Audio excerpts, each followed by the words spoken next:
Attempt to murder, অর্থাৎ মার্ডারের জন্য আক্রমণ করা অথবা মার্ডারের চেষ্টা করা, খুনের চেষ্টা করা।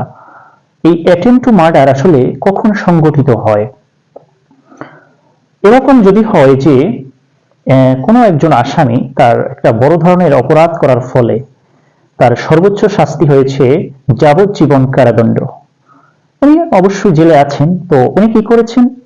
জেলে বসে অন্য আর আসামির সাথে, অন্য একজন আসামির সাথে উনি মারপিট করেছেন। এই উদ্দেশ্যে সেটা যে উনি খুন করার উদ্দেশ্যে অথবা মার্ডার করার উদ্দেশ্যে উনি একটা মারপিট করেছেন অথবা এখানে আঘাত করে বসেছেন, তাকে ইচ্ছা মতো পিটিয়েছেন বা ইচ্ছা মতো মেরেছেন। এটা কিন্তু তার অবশ্যই এখানে উদ্দেশ্য থাকতে হবে যে খুন করার উদ্দেশ্য।